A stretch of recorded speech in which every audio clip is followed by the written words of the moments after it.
안녕하세요. 결혼이란 인생의 제2막을 시작할 뻔한 30대 여성입니다. 살다 보니 이렇게 드라마 같은 일이 저에게도 일어나네요. 남자친구와 저는 같은 회사에서 만난 이른바 사내 커플입니다. 그렇다고 저희가 입사를 하자마자 서로 첫눈에 반하고 그런 건 아니고요. 처음엔 서로 오며 가며 이따금씩 마주쳤기에 서로 얼굴만 아는 정도였어요. 그러다 한 번은 회사에서 행사가 있었는데 그곳에서 우연찮게 남자친구와 제가 대화를 나누게 되었지요. 그때는 술도 조금 마신 상태였고 행사 분위기 자체가 제법 편안한 분위기였기에 서로 연락처도 교환하게 됐어요. 하지만 막상 다음날부턴 다시 예전처럼 마주치면 눈인사나 나눌 정도였지 뭐 딱히 친하게 지내거나 그런 건 없었습니다. 연락처만 가지고 있었지 문자 한번 주고 받은 적이 없었으니까요. 하지만 이후로 두어 달쯤 지났을 무렵 남자친구가 출장으로 갔던 곳에서 제 기념품을 사왔다며 만나서 직접 주고 싶다고 그러더군요. 솔직히 지금 나한테 데이트 신청을 하는 건가라는 생각이 들었네요. 아니나 다를까 역시나 남자친구는 주말 점심임에도 불구하고 정장 차림에 꽃까지 한 다발 들고 저를 기다리고 있었습니다. 게다가 행사 때와는 달리 귀까지 빨개져서는 어떻게든 대화를 이어가려는 그의 모습이 지금도 기억이 나네요. 사실 제약회사라는 곳이 다른 기업들보다 분위기가 보수적인 편이에요. 그렇다 보니 사내연애에 대한 시선이 곱지만은 않지요. 또 주변에서들 사내연애를 하다 헤어지기라도 하면 여자만 손해라며 같은 사무실에 있는 남자들은 남자가 아니라 도라르방 보듯 하라는 소리도 귀에 딱지가 앉을 만큼 들었기에 사내연애는 생각해본 적도 없었어요. 그래서 남자친구가 사귀자고 했을 땐 몇 번이나 거절을 하기도 했습니다. 하지만 10번째가 안 넘어가는 나무가 없다고 생각한 건지 남자친구는 계속해서 저에게 기회를 달라며 저에게 들이대더라고요. 솔직히 사내연애 자체에 대해 걱정이 많았던 거지 남자친구라는 사람이 싫은 건 아니었어요.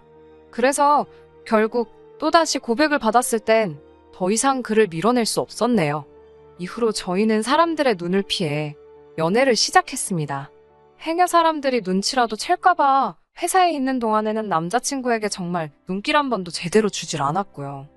그렇게 저희는 비밀스러운 연애를 이어나갔습니다.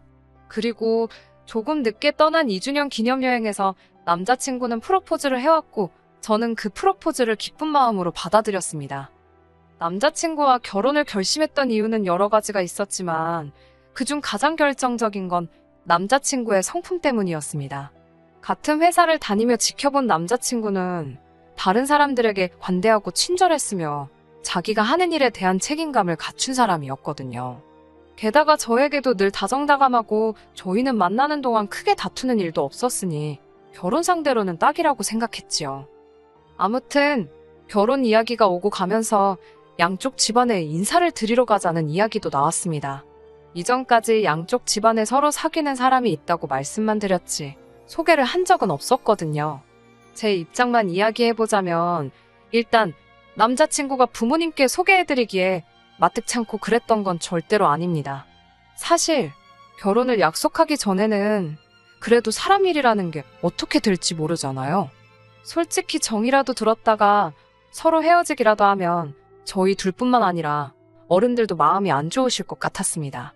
그래서 직접 만나 뵙는 일은 없이 명절이나 어른들 생신처럼 알면서 그냥 지나치긴 조금 껄끄러운 날들만 서로를 통해서 선물만 두세 차례 주고받고 했어요. 그리고 그때마다 남자친구가 어머님이 너무 좋아하셨다던가 절 너무 보고 싶어 하신다던가 그런 말을 해주었거든요. 전 그런 남자친구의 말을 철석같이 믿었기에 막연히 어머님께서 저에게 좋은 감정을 가지고 계실 줄 알았습니다. 저희 부모님도 남자친구에 대해서는 굉장히 호감을 갖고 계셨기도 했고요. 실제로 남자친구가 저희 집에 먼저 인사를 왔었는데요. 말이 인사지 집에서 저희 어머니가 차려주신 정말로 상다리 부러지게 차려진 밥상에 모여 앉아 화기애애한 분위기로 식사를 한 게 전부였습니다. 오고 간 이야기도 어머님께선 건강하시냐, 어머님 살아계실 때 잘해드려야 한다, 내 딸을 귀하게 여겨달라와 같은 지극히 부모님이 하실 수 있는 이야기가 전부였고요. 말이 나와서 말이지만 저나 남자친구나 서로에게 크게 부족한 부분도 없었습니다. 외모나 성격이야 측정 불가 항목이니까 제외하고 소위 결혼할 때 따지는 조건들만 얘기해 볼게요. 졸업한 대학도 비슷한 수준이었고 회사야 사내 커플이니 말할 것도 없죠. 남자친구가 저보다 나이도 3살 많고 사회생활도 먼저 시작했다 보니 저보다 연봉이 조금 높기는 했지만 몇백만 원 수준의 차이였습니다.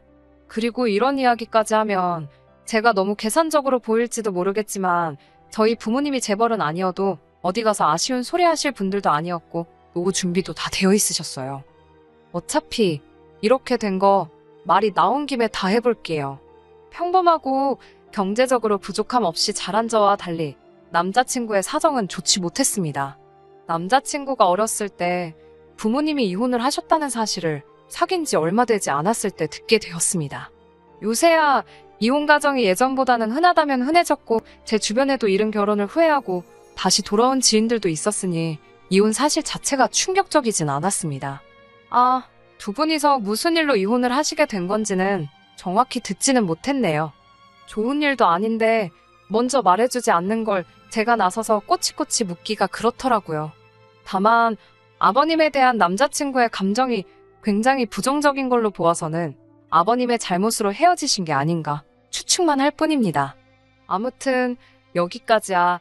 남자친구가 잘못해서 생긴 일은 아니니까 이게 남자친구의 단점이라고 생각하지는 않았어요. 그냥 참 안 됐다 정도랄까요? 이런 상황에서 오만하게 들릴 수도 있겠지만요. 남자친구의 어머님께서 저를 탐탁치 않아 하실 줄은 예상하지 못했습니다. 하지만 예비 시댁에 인사를 드리러 가는 날 차 안에서 남자친구가 그러더라고요. 사실은 어머님께서 절 별로 안 좋아하신다고요. 이유가 뭐냐니 자기도 잘 모르겠답니다. 그러면서 한다는 말이 어머니께서 예전부터 자기한테 의지를 많이 하셨는데 갑자기 결혼을 한다고 하니까 서운해서 그러시는 것 같다나요. 순간 머리가 띵하고 마음이 복잡해지더라고요. 아니, 그래서 내가 잘못한 게 뭔데? 당신 아들을 뺏어가는 것 같다 뭐 그런 건가? 드라마에서나 보던 일이 나한테 일어나는 건가? 별의별 생각이 다 들던걸요? 어느새 예비 시댁에 도착했을 땐 차 안에서 들었던 말이 있어서인지 출발할 때보다 2배 이상 긴장한 제 자신을 발견할 수 있었습니다. 그래도 여기까지 와서 어디 도망갈 수도 없고 어머님 마음에 들게 잘 해야겠다는 생각을 했습니다. 지금 생각하면 그런 생각을 했다는 것 자체가 억울하네요. 그렇게 들어선 시댁에는 예상하지 못한 분도 계셨는데요. 그건 바로 시이모님이셨습니다. 앞서 남자친구의 부모님이 일찍이 이혼을 하셨다고 했잖아요. 실제로 두 분이 이혼하신 후 남자친구는 어머님과 둘이 살게 되었는데 그 생활이 쉽지만은 않았던 모양이에요. 그나마 다행인 건 근처에 어머님의 언니분, 그러니까 이모님께서 살고 계셨답니다. 그래서 이모님 내외분께서 여러 가지로 많은 도움을 주셨다고 하더라고요. 솔직히 저는 이 부분에 대해 그다지 크게 생각하지는 않았습니다. 그도 그럴 것이 저희 어머니도 이모하고 모든 일에 있어서 같이 울고 웃으며 가깝게 지내시거든요. 그래서 어머님과 시이모님의 관계도 그 정도로 생각을 했어요. 오히려 자매 중 한 명이 곤란한 상황인데 다른 한 명이 모른 척 하는 게 더 이상한 거 아닌가요? 하지만 그렇다고 해서 제가 시이모님을 오늘 뵐 수도 있을 거라고 예상하지는 못했지요. 그래서 솔직히 당황스럽고 부담스러웠습니다. 가뜩이나 어머님도 절 안 좋아하신다는 소리를 들은 마당에 이모님한테까지 신경을 써야 한다니 부담감이 어마어마했지요. 이런 비교는 하면 안 되지만 솔직히 남자친구가 저희 집에 인사를 하러 왔을 때와는 상황이 완전 달랐습니다. 저도 뭐 상다리 부러지는 밥상을 기대한 건 아닙니다. 하지만 아예 밥도 안 주실 줄은 몰랐지요. 하시는 말씀이 저희가 너무 늦게 와서 어머님과 이모님이 먼저 식사를 하셨답니다. 당신들은 나이가 있어서 제때 식사를 안 먹으면 속이 아프시다고요. 무슨 말씀을 하시는지는 알지만 저희가 도착한 시간은 정오 12시 반이었습니다. 제가 서운할 만하지요. 그렇게 저희는 식탁이 아닌 거실에 모이게 되었는데요. 거실에 있는 소파가 3인용이었습니다. 남자친구가 저더러 소파에 앉으라며 자기는 바닥에 가서 앉더라고요. 그러자 어머님과 이모님께서 남자친구에게 너는 배탈도 잘 나는 애가 왜 바닥에 앉냐며 당신들 중 한 분이 바닥에 앉겠다고 말씀만 하시더라고요. 분위기상 제가 내려가 앉아야 하는 분위기였습니다만 저도 그냥 버티고 있었어요. 저도 인사드리러 온다고 차려입느라 치마 차림이기도 했고 결국 남자친구가 어느 방에선가 간이 의자를 들고 나왔습니다. 그렇게 네 사람 모두 의자에 앉기는 했지만 기분이 정말 별로였지요. 이렇게 노골적으로 저에게 싫은 감정을 보이실 줄은 예상치 못했으니까요. 하지만 제가 이런 일로 파혼을 결심하게 된 건 절대로 아닙니다. 제가 결정적으로 파혼을 결심하게 된 건 어머님과 이모님 두 분의 욕심 때문이에요. 특히 이모님의 욕심은 저로 하여금 이 집구석은 내가 감당할 수가 없겠다는 확신을 갖게 만들었습니다. 이모님께서는 그동안 말만 들었지 실물로는 처음 본다면서 네 시어머니 될 사람은 너한테 말하지 말랬지만 자기가 이 말은 꼭 하셔야겠다면서 인사 순서부터가 아주 잘못되었답니다. 저는 처음에 무슨 말씀을 하시는 건가 했어요. 그런데 이모님 말씀이 제가 남자친구와 결혼을 하기로 했을 때는 어머님의 허락을 먼저 구해야 되는 거랍니다. 시어머니 될 사람이 이 결혼은 해도 좋다라고 허락을 해주시면 그때 장인장모 될 사람한테 제가 이 집 사위 될 사람입니다 하고 인사를 드리러 가는 게 예의라나요? 아니 그러면 저는 허락을 받아야 되는 사람이고 남자친구는 뭐 저희 집에 통보를 하러 가는 거예요? 어이가 없었지만 최대한 웃는 얼굴로 이모님 저도 인사를 드리러 오는 거고 남자친구도 저희 집에 인사를 드리러 가는 거지요. 그리고 저희 집에 먼저 인사를 드리러 오게 된 건 저희 집에 좋은 고기가 선물로 들어왔는데 아버지께서 사위 될 사람하고 같이 먹으면 좋겠다 하셔서 그렇게 된 거라고 남자친구도 좋다고 했다고 설명을 드렸습니다. 그러자 이모님께서는 변명 같은 거 할 시간에 죄송합니다 사과를 하는 게 맞다면서 저더러 어른이 무슨 얘기를 하면 억울하고 속상해도 가만히 듣고 반성할 거리를 찾아서 반성을 하랍니다. 원래 처음에 예비 시댁에 가면 며느리감 기죽여 놓으려고 말도 안 되는 억지를 쓰는 시부모님들이 계시다는 소리를 일전에 들은 적이 있습니다. 왜인지 그 말이 갑자기 떠오르기도 했고 난처해하는 남자친구의 표정이 눈에 들어오면서 그래 기왕 잘 보이겠다고 마음먹은 거 꼭 참아보자 생각했어요. 하지만 이모님은 그런 제 속을 아시는지 모르시는지 계속해서 말도 안 되는 소리를 하셨습니다. 급기야는 혼수와 예단까지 당신이 들먹이시더군요. 저더러 집은 어떻게 할 생각이냐길래 남자친구와 반반으로 부담하기로 했다고 했습니다. 이 부분은 미리 이야기가 된 부분이었고요. 저 때문이 아니라 남자친구의 사정을 고려해 반반이 된 상황이었습니다. 그런데 이모님께선 그러면 네 시어머니는 어쩔 셈이냐고 물으시더군요. 제가 남자친구를 쳐다보며 그 문제는 조카분하고 직접 이야기해보시는 게 좋지 않겠냐고 되물었습니다. 그러자 내가 너한테 물었지 조카한테 물었냐며 어쩔 셈이냐고 다시 한번 호통치듯 물어보시더군요. 어머님께서는 됐다고 요새 어느 며느리가 시애미랑 같이 살길 좋아하겠냐면서 요샌 시자만 붙어도 짐작 취급이란다고 아이고 소리를 연신 내시더군요. 솔직히 모시고 살 생각 없었습니다. 남자친구도 모시지 않아도 된다고 했고요. 지금도 남자친구랑 어머님은 따로 살고 있는데 결혼까지 하는 마당에 갑자기 합가를 할 이유가 없잖아요. 그런데 순식간에 무슨 앞뒤 다 잘라먹고 저만 나쁜 며느리가 되어 있더라고요. 더 웃긴 건 제가 벙쪄서 아무 말도 못하고 있는데 이모님께서 어머님께 넌 가만히 있으라면서 당신이 이 집 제일 큰 어른으로서 한마디 하시겠답니다. 그러더니 저희가 결혼을 하든 쌈을 싸먹든 당신은 저희가 할 도리만 제대로 하면 아무런 참견도 안 하실 거랍니다. 그러면서 집 문제는 저희 둘이 알아서 하고 시어머니를 안 모시고 사는 것도 알겠답니다. 대신 저희가 결혼하는 대로 어머님을 당신 집으로 데리고 가실 거래요. 나이든 어머님이 혼자서 사는 걸 더 이상은 두고 볼 수가 없다나요. 문제는 당신 집이 오래된 주택이라서 손볼 곳이 한두 군데가 아니랍니다. 그러면서 너희 어머니가 건강하게 오래 사시려면 그 집을 손봐야 할 것 같다면서 그 비용을 저더러 내라더군요. 더 어이가 없었던 건 남자친구가 그거 진짜 괜찮은 생각인 것 같다며 저한테 동의를 구했다는 거예요.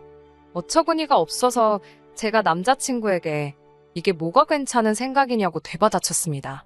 순간 분위기가 싸해지더라고요. 분위기고 뭐고 그런 걸 신경 쓸 정신도 없었어요. 제가 남자친구에게 다시 한번 뭐가 괜찮냐고 그걸 내가 왜 내냐고 물었습니다. 그러자 이모님께선 저더러 그게 무슨 말버릇이냐며 저더러 맨손으로 시집오려고 했냐입니다. 아까도 말씀드렸다시피 반반 결혼을 하기로 했어요라고 대답했더니 반반이고 뭐고 그래서 예단을 안 한다는 거냐고 화를 내시더군요. 이모님 집 리모델링 해드리는 게 예단은 아니지요라고 또 받아쳤습니다. 그러자 이번엔 어머님께서 당신이나 이모님이나 다를 것이 없다며 이모님한테도 당신 대하듯이 하면 되는 거랍니다. 아니 그러면 저한테는 어머님이 두 분이신 거나 마찬가지냐고. 솔직히 이때는요. 저도 당황스럽기도 하고 남자친구는 편도 안 들어주고 뭐 혼이 빠지는 기분이라서 되는 대로 말이 나갔어요. 어머님께선 그렇게 생각하지 말고 대신 너는 아버님이 없지 않냐입니다. 아, 이게 무슨 말도 안 되는 논리인가. 화가 나더라고요. 그래서 제가 얼마냐고 물어봤습니다. 도대체 얼마를 나한테 뜯어내려고 그러시나 싶어서요. 그러자 하신다는 말씀이 한 4천만 원이면 그럭저럭 될 것 같답니다. 4천만 원이 네 집 똥개 이름도 아니고 당시 남자친구가 모아둔 돈이 6천이었는데 서로 6천씩 들고 결혼하기로 했는데 어떤 정신 나간 여자가 예단으로 4천을 예상하겠어요? 너무 짜증이 나서 이모님이나 어머님한테는 대꾸도 하기 싫더라고요. 제가 주섬주섬 가방하고 옷을 챙기자 남자친구가 뭐하냐고 묻길래 아니 이 결혼 못하겠다고 그랬어요. 돈이 없어서 못하겠다고 웃으면서 말했네요. 그냥 너 장가갈 때 쓰려고 모았다는 그 6천으로 이모님 댁이나 고쳐드리고 그게 좋겠다고요. 그러자 이모님께서는 저거 보라고 시댁이 아니라 지네 집에 먼저 갔을 때부터 마음에 안 들었답니다. 그리고 당신은 솔직히 돈이 아니라 제가 먼저 나서서 이모님 저희가 어머님 모실게요. 뭐 그런 소리가 듣고 싶어서 한번 저를 시험해 본 거라나요? 그게 더 화가 나더라고요. 자기가 뭔데 저를 시험을 해봅니까? 저도 너무 화가 나서 아이고 제가 원래 시험을 잘 보는 편인데 이번 시험은 너무 어려워서 기권하겠다며 한껏 빈정거리고 그 집구석을 나와버렸습니다. 나와서 택시를 잡으려고 하는데 속에서 정말이지 천불이 나더라고요. 뭐랄까 화를 주체할 수가 없었달까요? 그때 남자친구가 저를 쫓아왔던지 뒤에서 헉헉거리며 제 이름을 불렀습니다. 제가 뭐하러 쫓아왔냐니까 이모님 성격이 원래 괄괄하시다며 그리고 자기가 생각해도 4천은 과하다며 2천만 하랍니다. 자기가 잘 말해주겠다나요. 그러면서 제 손목을 낚아채는데 어이가 없어서 저도 모르게 이 미친 X라고 욕을 하곤 정강이를 발로 차버렸네요. 정강이를 맞으니까 아프긴 했는지 제 다리를 부여잡으며 휘청하는데 확 밀어버리곤 그대로 택시에 올라타버렸지요. 2년 동안 누구보다 예쁜 사랑을 했다고 믿었는데 이렇게 저질스럽게 끝나게 될 줄은 꿈에도 생각지 못했습니다. 억울한 마음에 눈물이 펑펑 쏟아졌어요. 택시 기사분께서 살다 보면 이런 일 저런 일이 다 있다며 내릴 때는 눈물 닦고 내리라며 위로의 말을 건네주셨습니다. 그 택시기사분께 제 사연을 듣게 되신다면 정말 감사했다고 인사드리고 싶네요. 그렇게 주말이 지나가고 주말 내내 남자친구에게서 전화가 걸려왔지만 받지 않았습니다. 회사에서도 철저하게 무시했어요. 다행히 회사에선 지도 티를 안 내더군요. 이게 벌써 3주 전 일이고 지금까지 서로 진짜 개무시하면서 지내고 있습니다. 솔직히 너무 피곤하긴 해요. 신경이 쓰이지 왜 안 쓰이겠어요? 똥이 더러워서 피하지 무서워서 피하냐는 심정으로 이직 준비 중입니다. 걱정하지 마세요. 낮춰서 갈 건 아니니까요. 보란듯이 더 좋은 곳으로 가서 한껏 비웃어 주렵니다. 끝까지 들어주셔서 감사합니다. 오늘의 사연은 여기까지입니다. 구독과 좋아요, 알람 설정 부탁드리고 더 좋은 사연으로 다시 찾아뵙겠습니다. 감사합니다.